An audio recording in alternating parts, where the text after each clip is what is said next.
हम लोग चित्रकूट के पावन धरती पर, और आज हमारे राम सेना फाउंडेशन के जितने राम यात्री है, राम अयोध्या के पद यात्री है, हम सभी लोग जा रहे हैं गुप्त गोदावरी और हनुमान धारा दर्शन करने के लिए।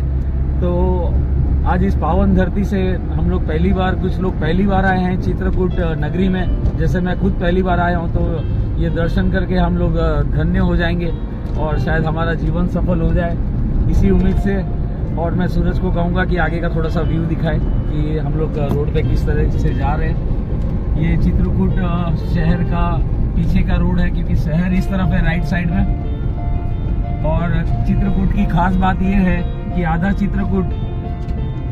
चित्रकूट का पहाड़ सतना में आता है, जो कि मध्य प्रदेश में है, और बाकी का आधा पर्वत आता है उत्तर प्रदेश में। प्रकृति के नैसर्गिक सौंदर्य और धार्मिक आस्था का अद्वितीय संगम है गुप्त गोदावरी।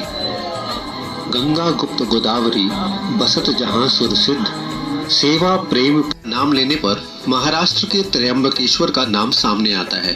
पर गुप्त गोदावरी की यात्रा काफी रहस्यमयी है। चित्रकूट का हृदय कहे जाने वाले राम घाट से दक्षिण की दिशा में लगभग 18 किलोमीटर की दूरी पर है 2 प्राकृतिक गुफाएं। ऐसी मान्यता है कि भगवान श्री राम की 14 वर्षीय वनवास की यात्रा के पहले ही देवताओं ने इस दैवीय गुफा का निर्माण किया था। प्रथम ही देव ही गिर गुहा राखिर रुचिर बनाए, राम कृपा निधि कछुक दिन वास करेंगे आए। यात्रा मार्ग के दोनों तरफ सजी हुई फूलों की मालाओं की एवं प्रसाद की दुकानों से प्रसाद लेने के बाद यात्री प्रशासन द्वारा निर्धारित टिकट को खरीदकर निर्धारित रास्ते से ऊपर चढ़ते हुए प्रथम प्रवेश द्वार के बाहर पहुंचते हैं। यहाँ की गुफा का रास्ता बहुत ही ज्यादा सकरा है। यहाँ से नीचे उतरकर अंदर की ओर जाने पर आप अचानक एक नई दुनिया में प्रवेश कर जाते हैं और आपको अनुभव होता है कि वाकई ये कोई दैवी और सिद्ध जगह है। लोगों की ऐसी मान्यता है कि ये गुफाएं लगभग 9.5 लाख वर्ष पुरानी हैं। अमर नाग किन्नर दिसपाला, चित्रकूट आए तेहि काला, राम प्रणाम कीन सब काहू, मुदित देव लहि लोचन लाहू। राम दरबार में आगे की तरफ सुइया माता जी की प्रतिमा है, जहाँ से आगे आने पर सीता कुंड के दर्शन होते हैं। कहा जाता है कि यहाँ माता सीता स्नान किया करती थी।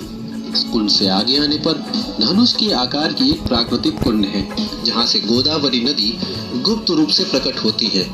सैलानी और दर्शनार्थी यहाँ आगे आते हैं और आगे की तरफ इन्हें मिलता है खटखटा चोर। ऐसी लोकोक्ति है कि वनवास काल में माता सीता जी के वस्त्रों को चुराते हुए मयंग राक्षस भागा था, जिसे लक्ष्मण जी ने यहाँ मार डाला था। माता सीता के एक बाल से उसे यहाँ लटका कर गुफा में ही बांध दिया था, जिसके लटकने के कारण खटखट की आवाज आती थी और लोग इस जगह को खटखटा चोर कहने लगे। प्रथम गुफा से आगे बाहर आने पर दूसरी ओर हम जाते हैं दूसरी प्रवेश गुफा में।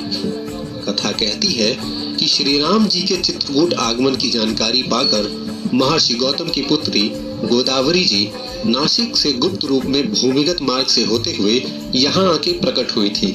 इस कारण इस गुफा को गुप्त गोदावरी नाम मिला था।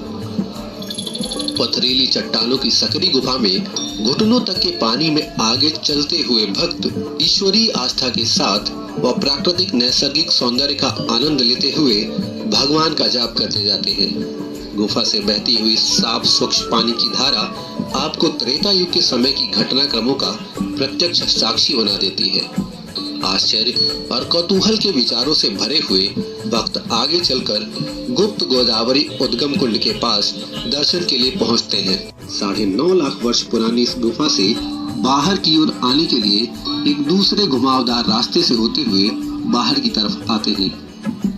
सब सर सिंधु नदी सब नाना, मंदाकिनी करहि बखाना, उदय अस्त गिरि अरु कैलासु, मंदर मेरु सकल सुरबासु। सारे तालाब, समुद्र, नदियां और अनेकों नद सभी मंदाकिनी नदी की प्रशंसा करते हैं। उदयाचल, अस्ताचल, कैलाश, मंदराचल और सुमेध आदि जो सब देवताओं के रहने के स्नान हैं, वे सभी इस मंदाकिनी नदी की प्रशंसा करते हैं।